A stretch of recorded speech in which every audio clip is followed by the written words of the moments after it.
All righty, everybody. What is going on? Welcome back to another Library of Awakening episode. In today's episode, we're going to be diving into The Secret History of the World by Laura Knight. Um, now, this book is very interesting. It goes over things like Atlantis, ancient catastrophes, lost civilizations, megalithic technology, sacred geometry, the Holy Grail, the Ark of the Covenant, the origins of the Bible. It talks about the lost tribes, ancient flight mechanisms, altered states of consciousness, and even the possibility of realities existing beyond our normal dimensions. So, came across this book inside the Library of Awakening section inside the private CyberX Discord. So, as always, these books, if you guys want to read along or you want to access these books, you all are more than welcome to. Head over to cyberxtrading.com. You guys can tap in with us, join me and the research team on this quest for knowledge and information, and just join our journey of accumulating this info over the past couple of years. Such a storehouse of wealth and information inside the CyberX Discord here. And I think I came across this book inside the ancient wisdom and symbolism section in the Library of Awakening area. So we're going to dive into this one. Here it is, Laura Knight, The Secret History of the World. And I'm going to just read as much as my throat chakra will allow me to today. And then we'll jump off here. Oh shit. Let's see if I can get you guys to stand up right. My stand is solid. There we go. That's probably safer.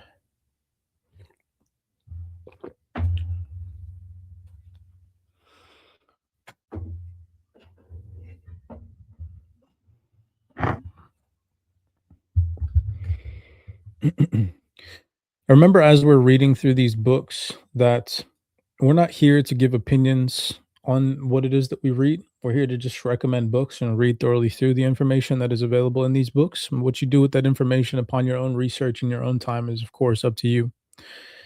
We're not always in agreement with what these authors write in their books, nor do we hold the same perspectives as the authors in these books. I personally try not to engage with people who bring a personal argument to anything that you read from another person, because I didn't write the material. I'm just here to recommend the books and hopefully start you on a journey. Maybe you hear something that resonates with you, and then things that don't resonate with you, just discard it. But the things that do resonate with you might lead you on a path of enlightenment, a journey of awakening, um, take you further towards whatever it is that you might be searching for in your own journey. Some of us are a little bit more mainstream religion than others. Some of us are more open minded than others. We're all here, and in a sense, to just accumulate knowledge and apply that information, hopefully, to benefit yourselves in such a way that can then lead you to benefit mankind. So introduction here, we'll probably get into that, and then maybe hopefully chapter one, albeit it looks like it's about 72 pages up until through chapter one. So I don't know if we're going to get through all that, but we'll try to get through as much as possible.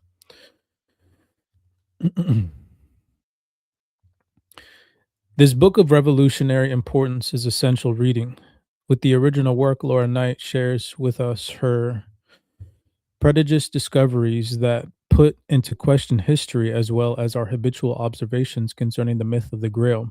She does this by revisiting the Bible in comparative mythology, looking closely into parallel universes and hyperspace, and penetrating into quantum physics, genetics, and the mysteries of the diverse creations populating the hyperdimensions of the cosmos.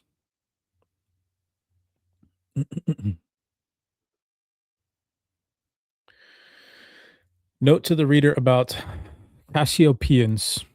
Hopefully, I'm saying that right. Cassiopeians appear in several places in this book. While the information contained in this book could as well be given without referring to this term, it is better to point out the source of the inspiration. The name Cassiopeia was given by a source contacted by LKJ in 1994 after a 2-year long experiment in superluminal communication. Say that 5 times fast. Superluminal. The source identified itself by saying, "We are you in the future." Modern psychics does not provide us with practical means for this type of communication, and theories on this subject are not well developed. They are, in fact, inconclusive and controversial. When interpreting "we are you in the future" in an oversimplified way, we are faced with casual paradoxes. On the other hand, from the theoretical papers published in physics journals, we can learn that with a proper and careful interpretation and taking into account quantum uncertainties, communication into the past cannot be dismissed as impossible. Improbable, perhaps, is the right word, but there are many things that are improbable and yet happen. The more, but hold on. The more improbable is a given phenomena, the more information is carried by its occurrence, the more we can learn by its study. That it's why we did not dismiss. We hold on. Let me expand this print a little bit. That is why we did not dismiss the "we are you in the future" as impossible and therefore ignorable or ignorable. Instead, we decided to continue the communications as a form of a controlled experiment in the superluminal thought transfer. There's that word again. That one's going to get me. If it was clear that the term should be considered as tentative or as a tentative indication of only one several possible interpretations, the information received from this experiment is presented in the context of a broad range of historical, scientific, and other metaphysical material and offers the clues that have led to the worldview and inferences presented by us in our numerous publications on the web and in print. Perhaps it is only our own subconscious mind that presents itself as a source, but even if so, does that tell us more? Do we really know what unconscious mind is and of what is it capable? You know what this makes me think of? What's that one freaking book that I posted about those people that contacted these like extraterrestrials and they documented the whole thing? Hold on a second. I know I freaking posted a book about that. Now I gotta find it because it's itching at me. I posted pictures and everything. Shit, actually, as a matter of fact, TikTok might have taken it down.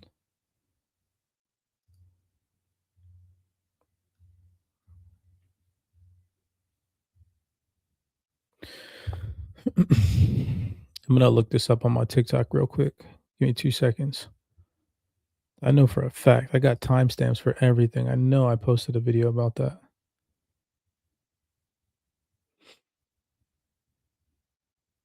Oh yeah, it's right here. See the raw material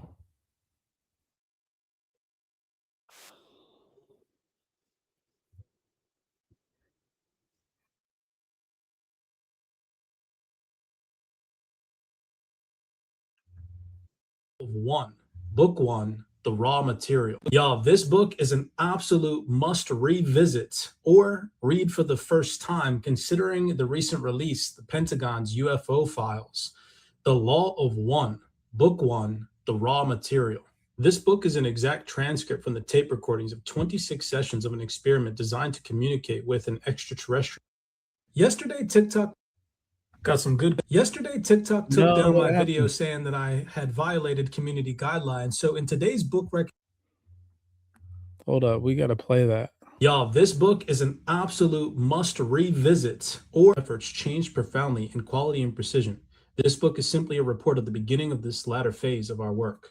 The research group used what they prefer to call tuned trance telepathy to communicate with an extraterrestrial race called Ra. Ra landed on Earth about 11,000 years ago as sort of an extraterrestrial missionary. I cannot overemphasize the necessity of becoming able to understand the nature of the potentials within your illusion and then, by self analysis and meditation, reacting to that in a way that will express the thoughts that generated us, the thoughts of our Creator.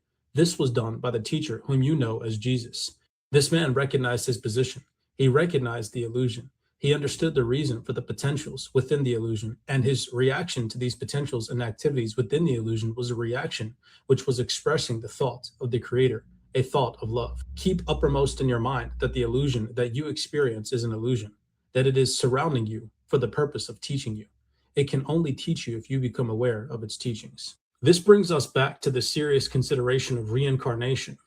Yeah, I told you this book. This book is freaking crazy. They were freaking communicating with extraterrestrials and whatnot, right? And they documented the whole thing. And then here we got this book talking about a similar thing. I'm telling you, it's just interesting stuff to pay attention to, you know, at the end of the day to piece it all together. Um, so back to this read, right? This is kind of just what it's talking about here in the opening portion, at least to what it is that I'm interpreting as. Let's just try and get to the first chapter though, because I don't want to spend too much time on the forward of this book and the introduction. I want to try to actually get through some of the meat because if we enjoy the first chapter of this book, I might honestly finish it. A book, if I'm going to see another thing people don't understand is I read so many books that like I'm not here to try to gravitate towards one book. I'm reading like the first 1 to 3 chapters of a book, and if it doesn't gravitate with me, on to the next. You know what I mean? I don't sit there and force myself to finish a book that just isn't um that isn't attuned to my frequency. You know what I mean? Like, damn, where the good thing we didn't read the intro, yo. Holy crap. Maybe we should. This thing looks juicy. I see UFO, coin telepathy. Oh man. Maybe I feel bad for skipping the intro on y'all, but damn, this intro is hefty.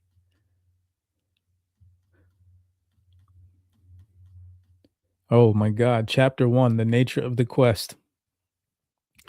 Geez, 56 pages in. Oh, I just realized this book is 812 pages. I'm sitting there tripping like, why are we in scroll land right now? All right. Many literal critics seem to think that a hypothesis about obscure and remote questions of history can be refuted by a simple demand for the production of more evidence than in fact exist. By the way, everybody that's on the live right now, appreciate all the love and the support. Shout out to the CyberX researchers for all these books. Shout out to everybody on TikTok, on Instagram, on YouTube. Um, the growth of Library of Awakening and these platforms has been phenomenal. So really, truly do appreciate everybody for tapping in, right? Just on a quest to bring people source material of different,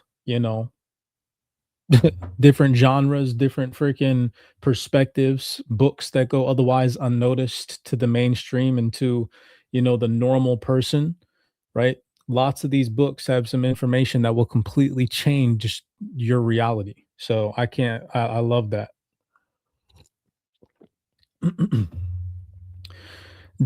How the heck disjecta membra. The theme of the quest for the Holy Grail is so much a part of Western culture that it would be difficult to even imagine its absence. The number of books, paintings, sculptures, plays, movies, popular songs, and other artistic or literary expressions that deal with the matter of the Grail are too numerous to even count. The Holy Grail represents many things to many people, but in general, we could say that it represents the quest for all and everything. This attitude has crept into our language when we say, oh, he's searching for the Holy Grail of blank. Let me actually get the highlighter tool out because Laura Knight might start spitting heat, and we got to make sure that we give her some credit where credit's due if she starts spitting some fire. The Holy Grail. All right, we got that. You can fill in the blank with about any field of endeavor. Everyone who considers the subject even momentarily is certain that at the core of the legend is a secret and or some ultimate prize of material nature. It could even be said that the attachment Western society has to the legends of the Grail is really just but a proportion to the actual confusing content of the stories themselves. In fact, many people who are certain that there is a deep meaning to the legend of the Holy Grail haven't even read the original stories that gave birth to that legend. Yet something acts on us, each and every one, to trigger the imagination, the soul, whenever the subject comes up. And this suggests that there is some vital thing, some magic, some mysterious archetypal dream that the very words Holy Grail awakens in the spirit of Western peoples. Dang, that's such an interesting concept to think about. That's like one of those universal things that when you just say to someone, even if they have no knowledge on the subject, they have a general idea or a concept in their own way of thinking or mindset when they hear that terminology or that vocabulary, what the Holy Grail would be. So, in a sense, she's saying that these words resonate with the human brain to like spark this idea in your spirit. It says the Holy Grail awakens in the spirit of the Western peoples. It's interesting. It's like, what did they do to us? If you've seen the movie They Live, right? Where, or how I don't want to get into that because I don't know what TikTok allows, but just this conception that we're programmed to resonate with certain things from birth. So it's just interesting. It activates something in our collective unconscious, transforming the muddled and confusing elements of the original stories into an enchanted land of heroic love and mighty feats of daring do that can only be performed by the purest and the best. Let me reread that. It seemed a little off. The original stories into the enchanted land of heroic love and mighty feats of daring do that can only be performed by the purest and the best, and all of us in our most private fantasies dream that we are the one who can achieve the grail. Anyone who studies the matter of the grail already knows that there are literally multiple thousands of scholarly and or imaginative works on the subject. There are essays, studies, criticisms, volumes of them devoted to this fascinating subject. The student of the Grail literature also knows that these endless treatments of the perspectives, for example, there is one school of thought that proposes the Grail to be an entirely Christian matter. There are undeniably Christian elements that dominate certain versions. Then there is the school of thought that claims that the Grail matter is essentially pagan and most definitely of Celtic provenance. They point out that the later Christianized versions were attempts by ecclesiastics to cover up and amalgamate a popular theme to Christian purposes. These two are the broadcast or the broadest divisions, but no means let me reread that. These two are the broadest divisions, but no means are the only ones. Each group can be subdivided into branching schools holding forth one or on any of dozens of theories. I think that's supposed to say one of many of dozens of theories.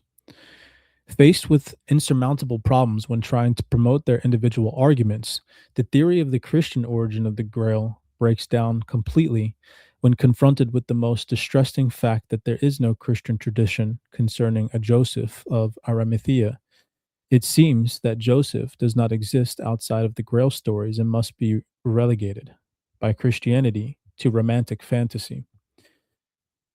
In fact, as Jesse Weston reported as early as 1260, the Dutch writer Jacob van Merlant denounced the whole Grail issue as lies, declaring that the church knew nothing of it, and he was right. The pagan Celtic advocates have to face their own difficulties when dealing with the legends. The part of the Grail stories that can be proven to be definitely pagan and Celtic. The Percival stories in its original form has nothing to do with the Grail at all. So the problem is this: while parallels can be found for one or another feature of the whole cycle of stories, when taken in isolation, this cannot serve a broad overview because to derive parallels necessitates breaking the stories up into a group of independent themes. There is no Q document, as is theorized for the Gospels of the New Testament, a lost original source from which different elements are drawn. There is no prototype with all the elements in one story: the wasteland, the Fisher King, the hidden castle with its otherworldly feast and mysterious vessel and maidens, the bleeding lance and cup.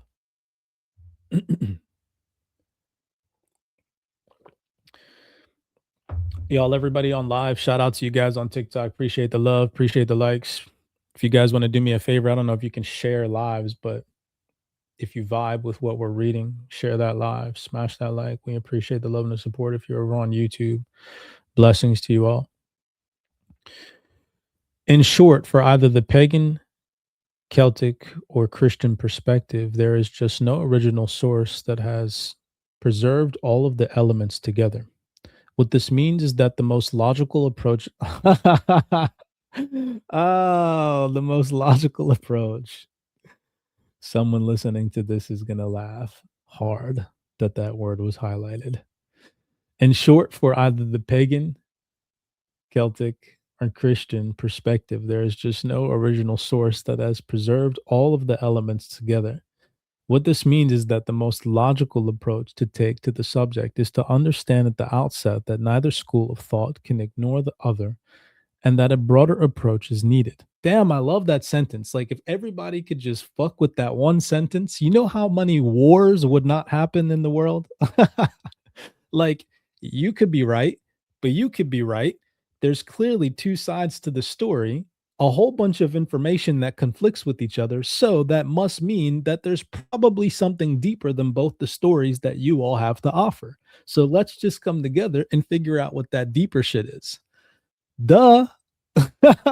Like, problem solved. Man, everybody's always got to have a pissing contest, though. Jesse L. Weston, after more than 30 years of study, wrote a little book entitled From Ritual to Romance. She noted therein an observation that was startling in its implications.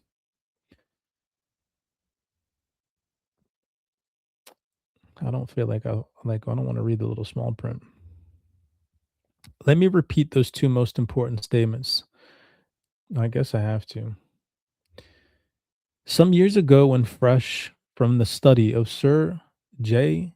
G. Fraser, The Golden Bough, I was struck by the resemblance existing between certain features of the Grail story and characteristics and details of the nature of cults described. The more closely I analyzed the tale, the more striking became the resemblance, and I finally asked myself whether it were not possible that this mysterious legend, and mysterious alike in its character, its sudden appearance, the importance apparently assigned to it, followed by, as sudden and complete, a disappearance. We might not have the confused record of a ritual once popular, later surviving under conditions of strict secrecy. This would fully account for the atmosphere of awe and reverence which, even under distinctly non Christian conditions, never fails to surround the Grail. The more closely one studies pre Christian theology, the more strongly one is impressed by the deeply and daringly spiritual character of its speculations. And the more doubtful it appears that such teaching. Wow. I just like swallowed my tongue. Let's redo that. The more closely one studies pre Christian theology, the more strongly one is impressed with the deeply and daringly spiritual character of its speculations. And the more doubtful it appears that such teachings can depend on the unaided process of human thought, or can have been evolved from such germs as we find among the supposedly primitive people. Are they really primitive? I love that question. I love that question. If everybody in the world just asked that one fucking question, so many people would wake up. Were these ancient people really primitive when they were building fucking structures and megalithic sites that align with the freaking stars and the moon and the sun and freaking gematria and and astrology and like all this crazy shit? Hell no, because people now to this day can't even do that with all the technology that we have. Heck no. If that one question was asked more often, bravo, Laura Knight. Or are we dealing with not the preliminary elements of religion, but with the disjecta membra of a vanished civilization? I would fuck with this sentence. Certainly, it is that so far as historical evidence goes, our earliest records point to the recognition of a spiritual, not of a material, origin of the human race. I like that sentence too. The folk practices and ceremonies studied, the dances, the rough dramas, the local and seasonal celebrations do not represent the material out of which the Adonis cult was formed, but surviving fragments of a worship from which the higher significance has vanished. Adonis, I'm going to come back to that vocabulary word.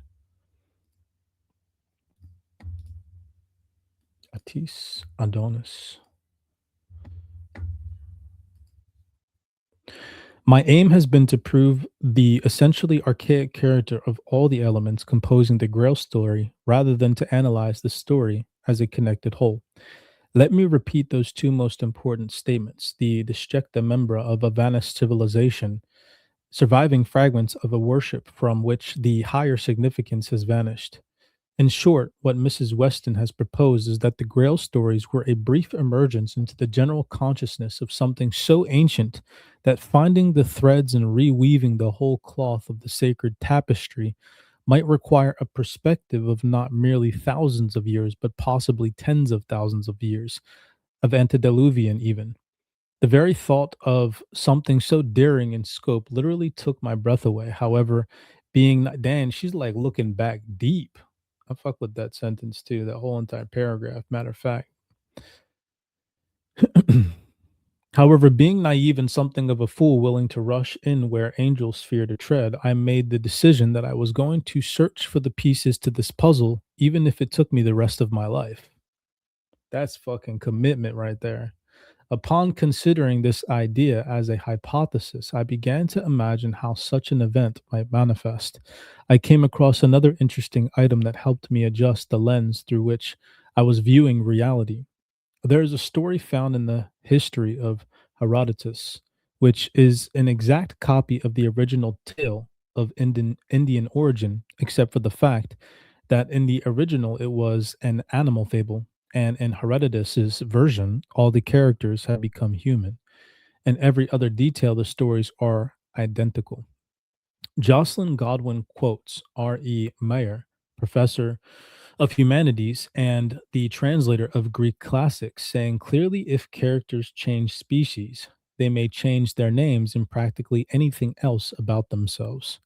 Going further still, Marcia Allied or Allied clarifies for us the process of the myth hold on the mythicization of historical personages. Say that 10 times fast. Mythicization. Alay describes how a Romanian folklorist recorded a ballad describing the death of a young man bewitched by an influence of the fairy, was driven off of a, hold on, and was driven off of a cliff. The ballad of lament sung by the fiancé was filled with mythological allusions. A liturgical text of rustic beauty discovered that the fiancé was still alive and went to interview her. To his surprise, he learned that the young man's death had occurred less than 40 years before. He had slipped and fallen off of a cliff. In reality, there was no mountain fairy involved.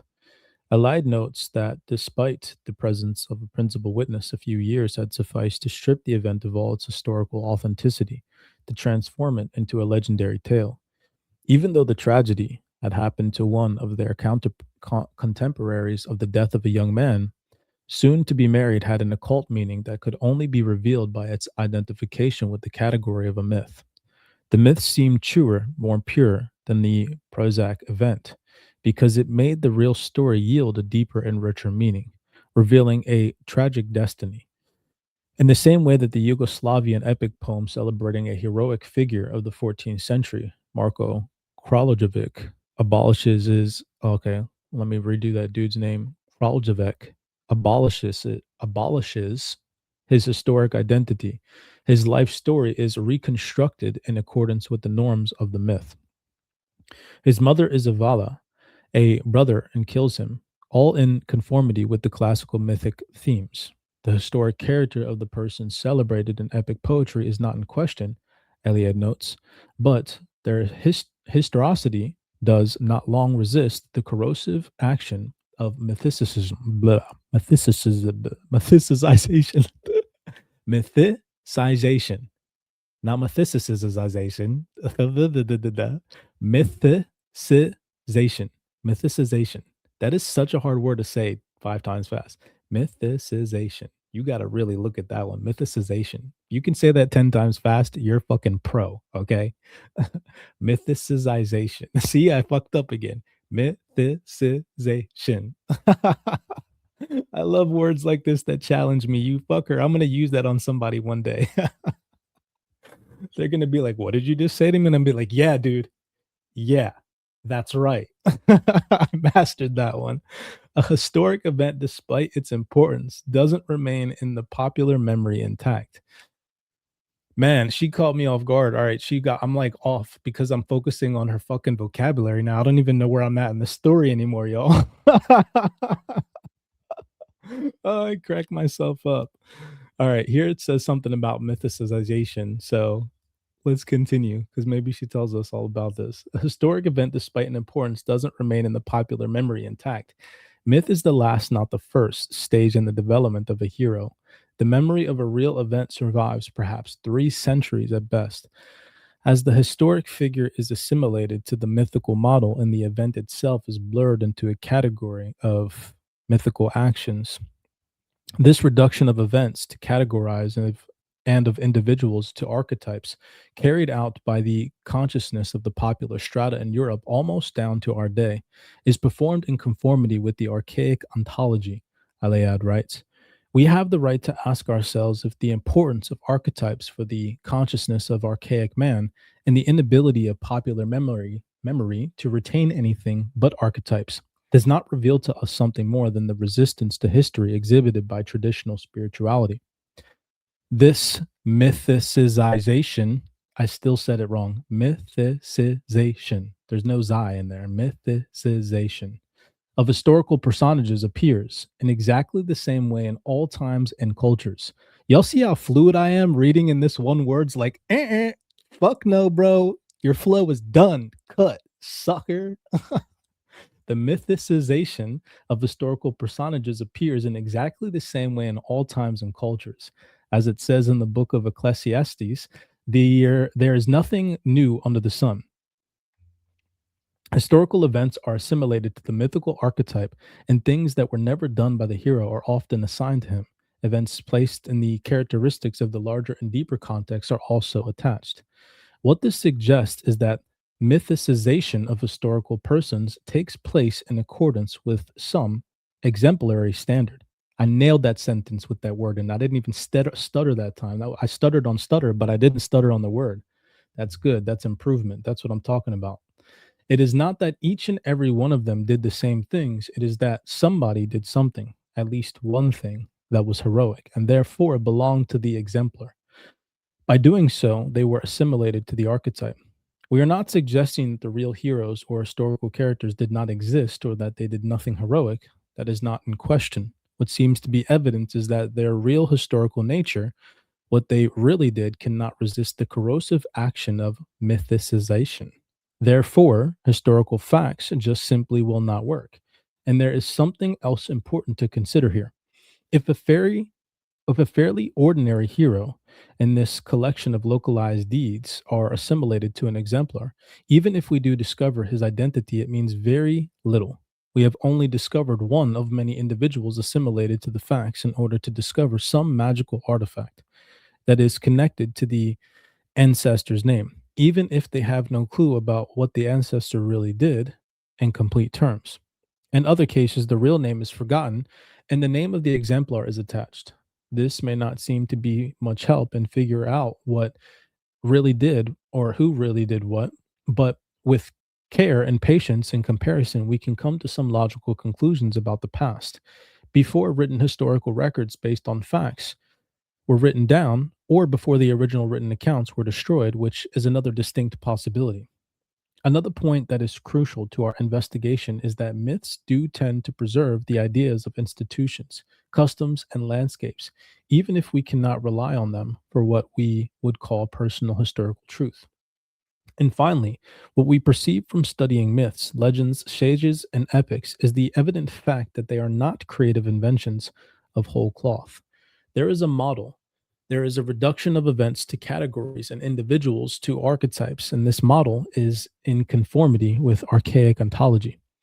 It could even be said that mythicization of the historical persons lays bare for us the meaning of the person in the event, meaning that can only be seen by withdrawing from the immediate historical event. I fucking nailed that one. I nailed that one. That's 3 for 3. I'm watching you, mythicization.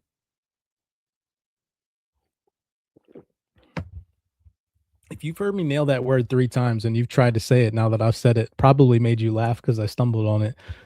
Do me a favor and like this video because why the fuck not? What the heck?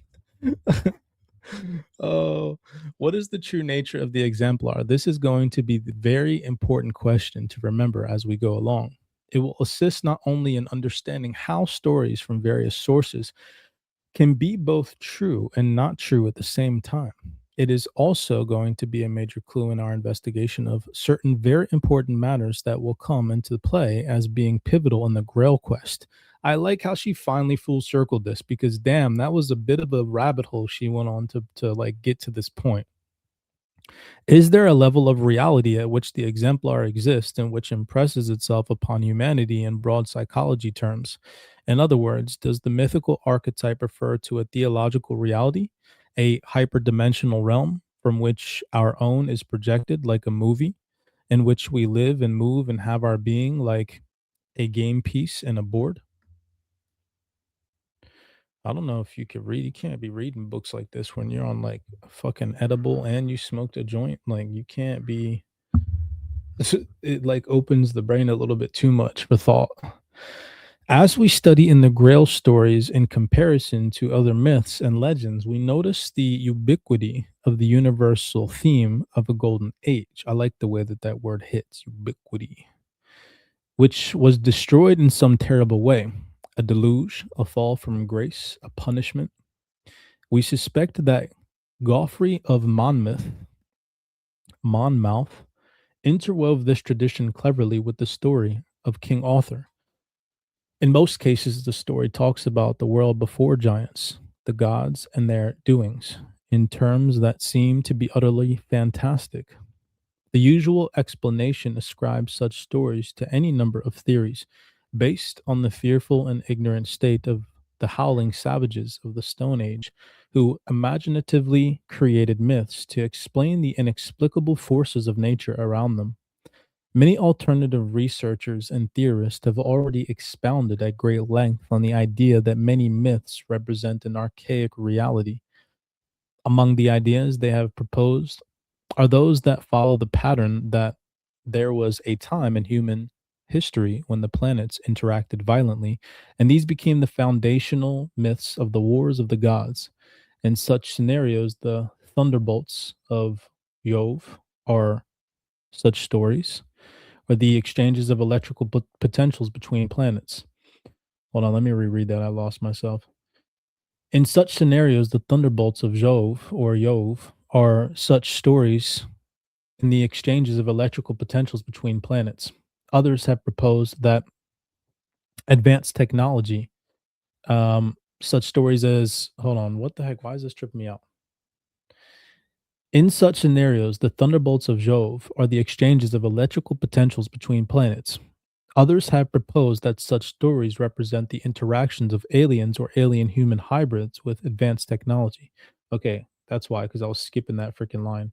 In these theories, the thunderbolts of Jove are nuclear weapons, and Jove was just a regular guy with a big bomb.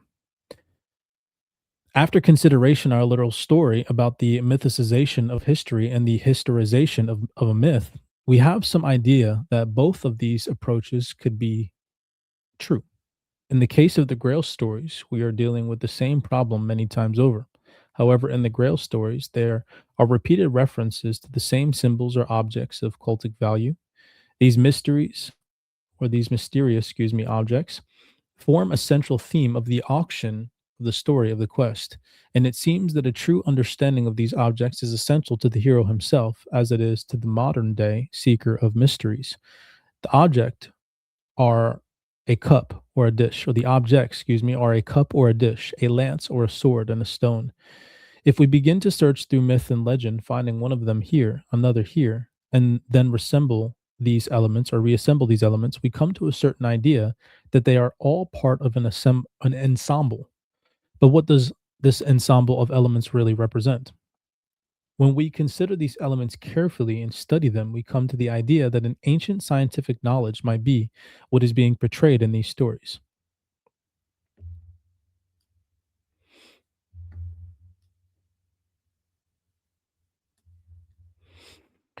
And how such knowledge might be mythicized over time if the infrastructure of civilization was destroyed.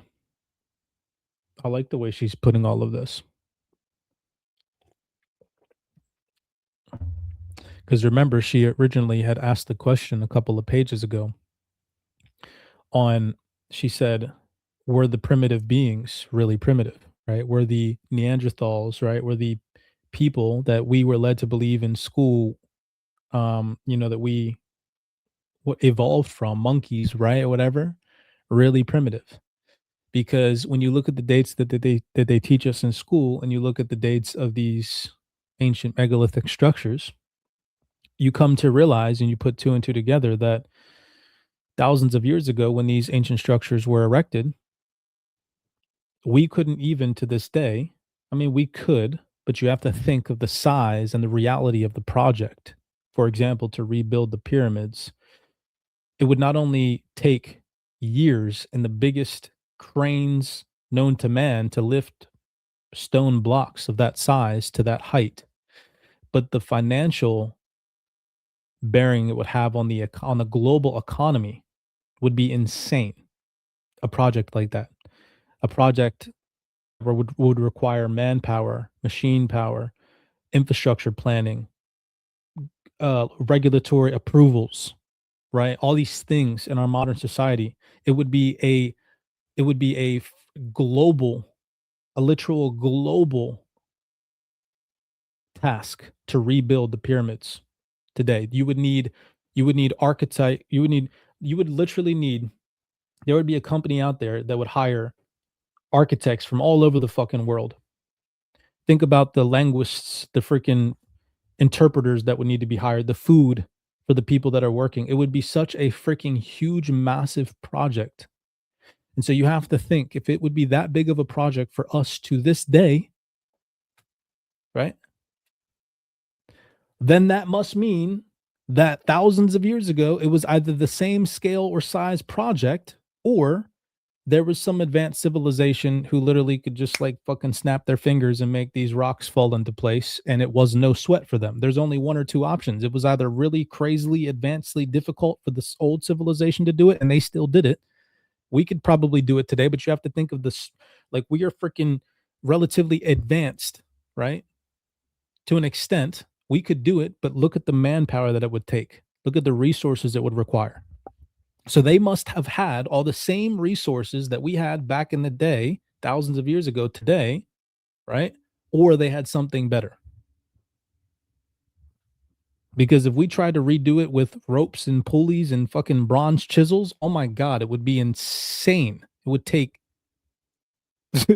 probably wouldn't even be possible. The project just wouldn't get done in our lifetime.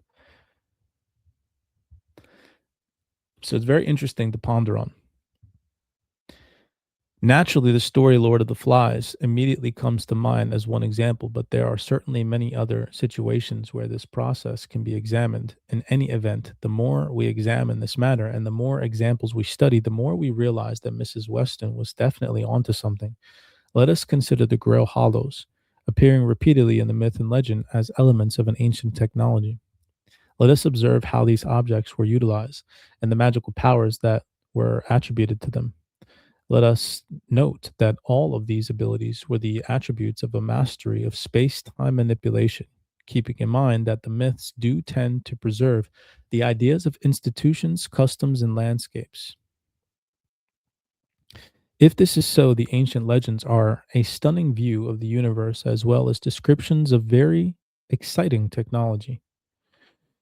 So let us proceed with this idea as a working hypothesis. We do not have to accept it as true. Let us just play with it. I respect that. Imagine, if you will, a worldwide civilization similar in many ways to our own, with advanced technology. though the technology of the ancient world was obviously quite different, as we will see. Imagine further that the imminent threat of a great cataclysm is realized too late to make proper preparations to preserve the civilization itself.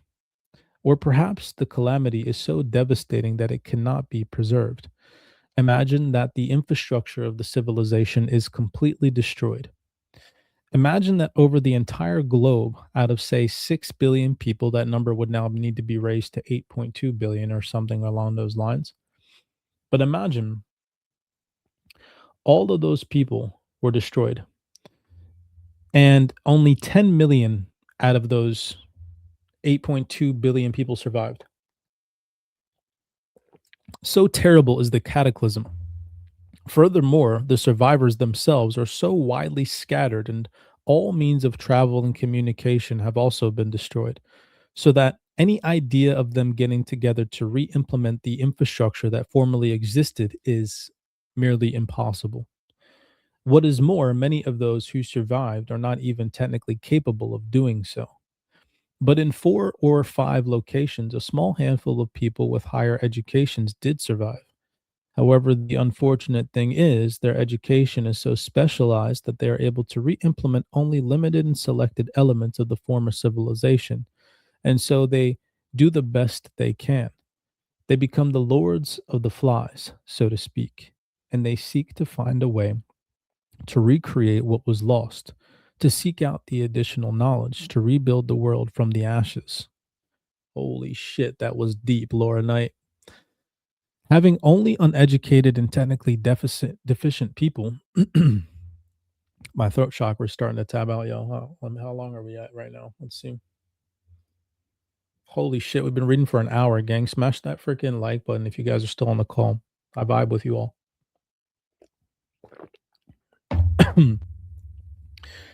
I appreciate you guys for tapping in with me today. I told you I was going to try to do at least 1 to 2 readings per week because I use my throat chakra a lot for freaking work because I'm always talking, I'm always on business calls, I'm always on Zoom calls. Sometimes reading these books at the end of the day is actually a thrasher on my throat energy because I use my voice throughout the entirety of the day. We'll read let's see how many pages we have left. Chapter 1. I told you chapter 1 was freaking long. All the chapters were pretty long. I think it ends on 72. No, it doesn't end on 72. Hmm.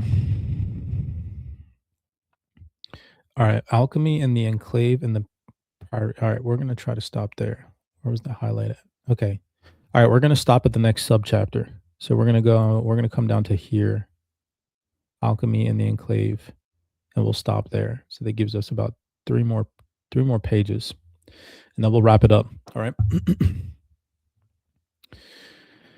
Having only uneducated and technically deficient people to do all the necessary work, and knowing that when they die, what they do know will be lost, they attempt to pass on as much knowledge as they can to as many as they can, knowing that even this is incomplete.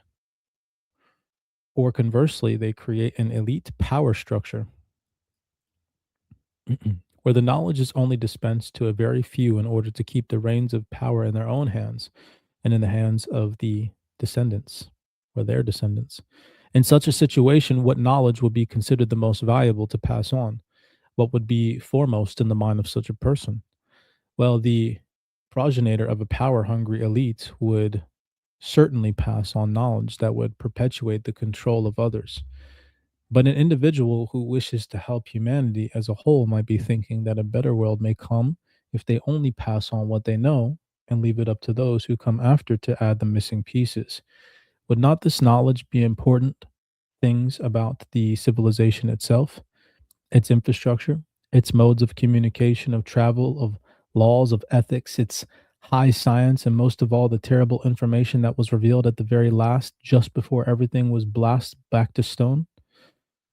The knowledge that the earth regularly and cyclically undergoes a cataclysm.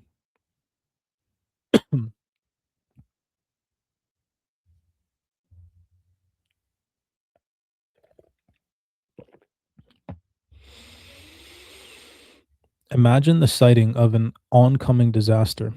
Damn, I have dreams about that shit all the time. You ever had a dream where you're just like on the beach chilling? You're like fucking on the beach, relaxing, kicking it with somebody that you love or chilling by yourself or whatever. And then all of a sudden shit just goes bad and people start running. And then you see a big ass wave from the distance. If you had one of them dreams, let me know in the comments right now. I know for a fact that is a common dream. I know for a fact that is a common dream or something. You're like in a city in a cafe and all of a sudden a wave starts coming through the freaking city and you're just trying to run from it.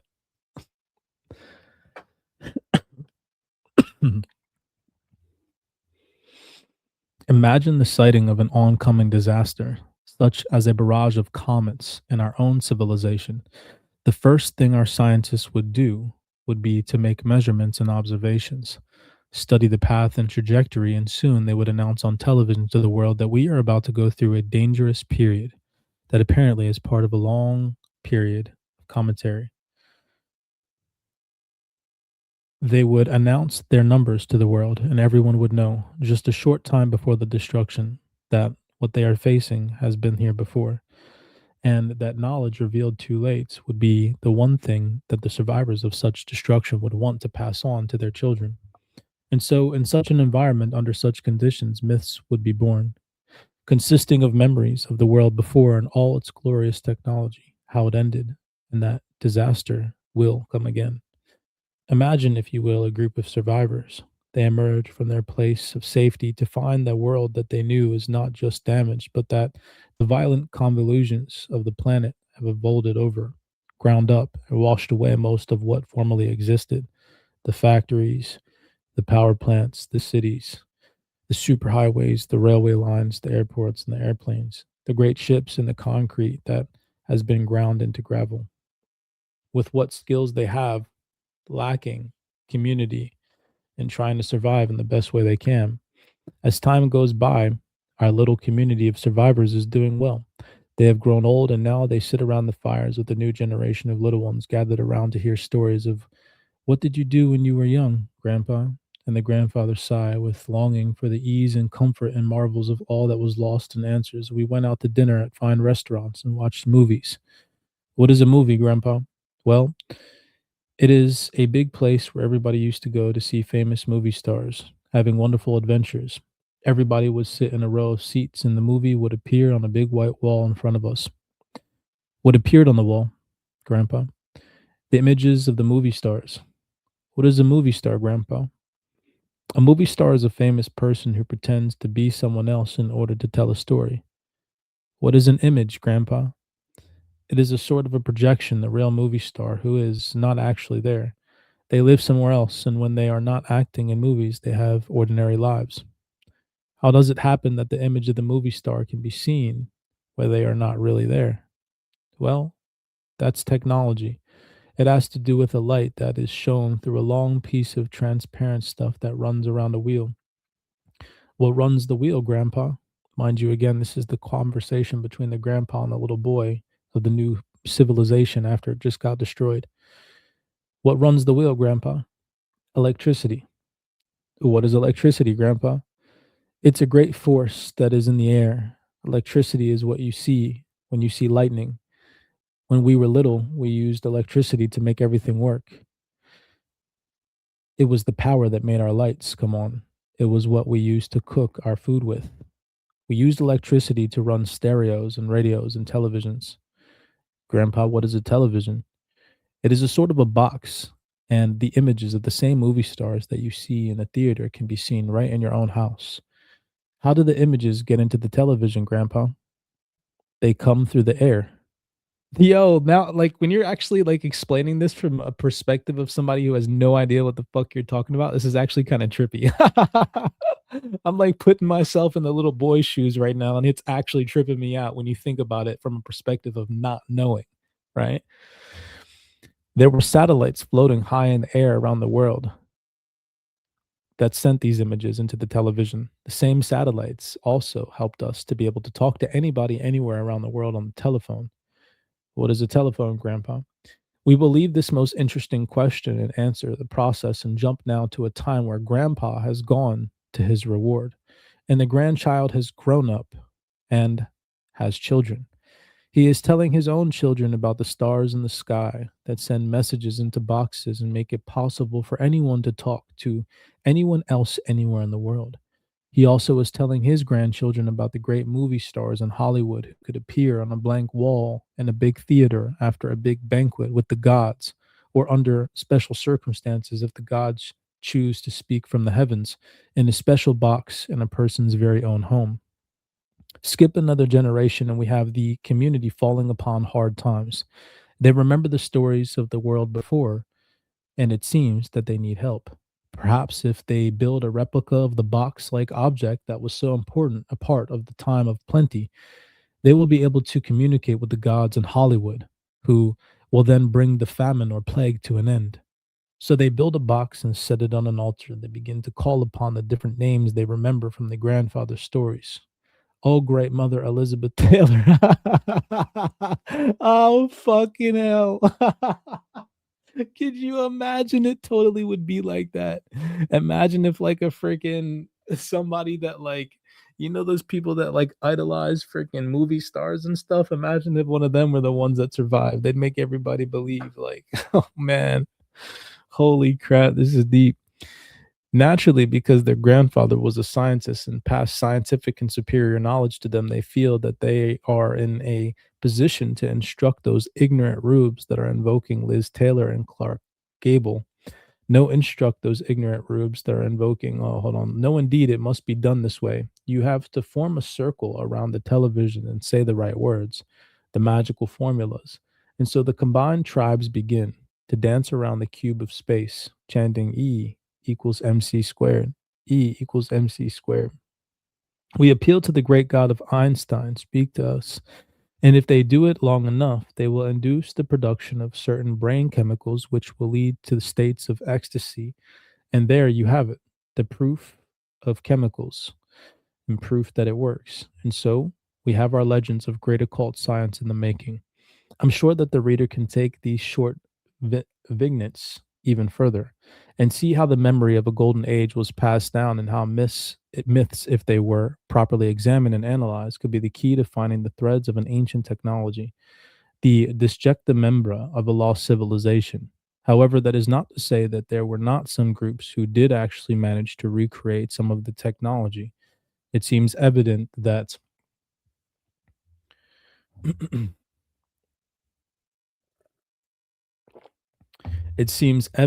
some scientists, some technocrats survived and were responsible for the sudden emergence of civilizations that we know in our recorded history.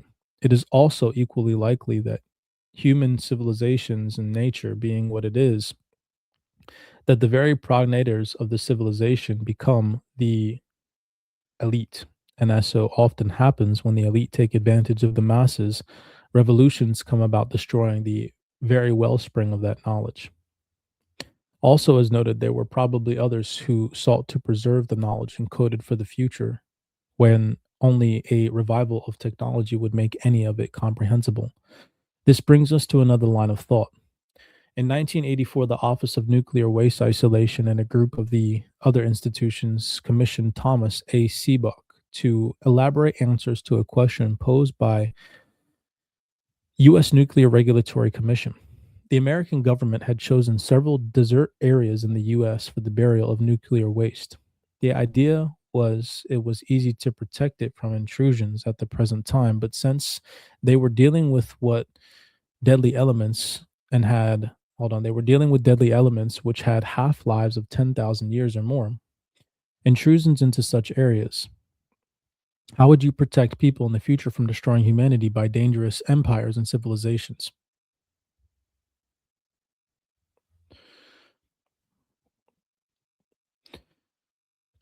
In just a few centuries after the last pharaoh had disappeared, the knowledge of how to read hieroglyphs had disappeared so as well.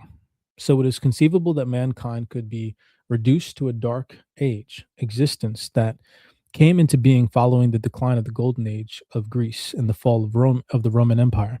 The question was, how will we warn the future about the danger? Umberto Eco discusses Sebek's findings. Almost immediately, let me see. All right, we're almost there. Alchemy right there is where we're going to stop. Another solution would be to establish temporal segments of 3 generations each, calculating that in any civilization, language will not alter beyond recognition between grandparents and grandchildren, giving instructions that at the end of each segment, the message will be reformulated, adapting to the semiotic conventions prevailing at the moment. But even this solution presupposes precisely the sort of social continuity that the original question had put into doubt.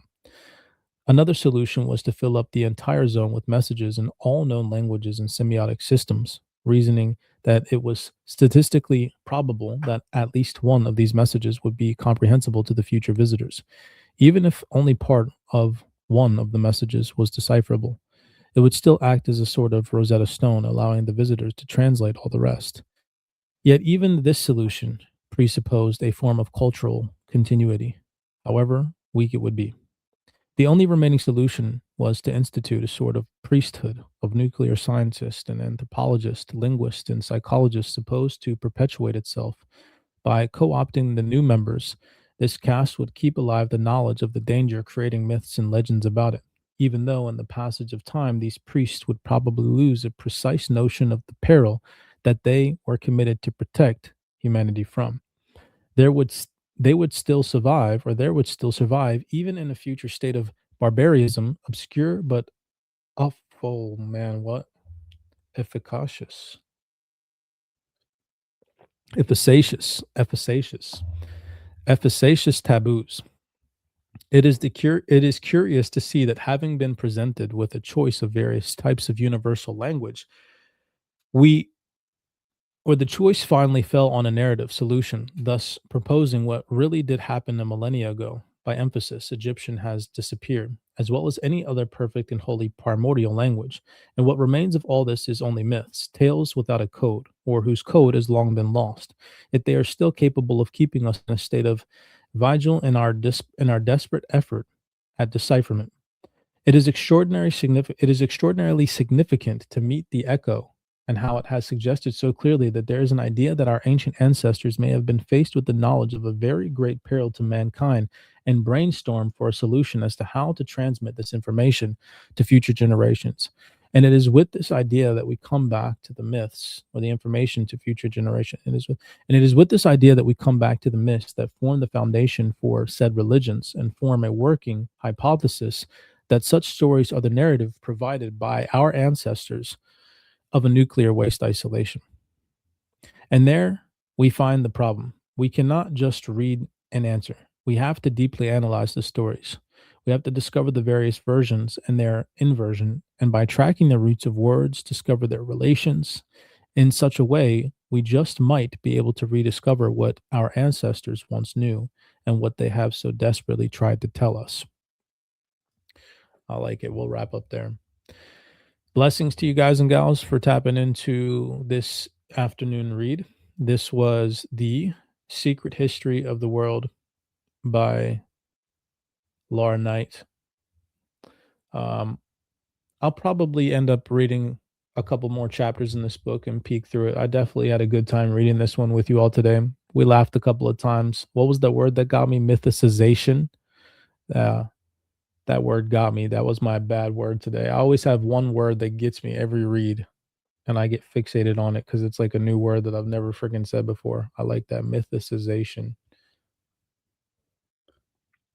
But if you all enjoyed this read, do me that favor, smash that thumbs up button, subscribe to the platform. Do appreciate your time.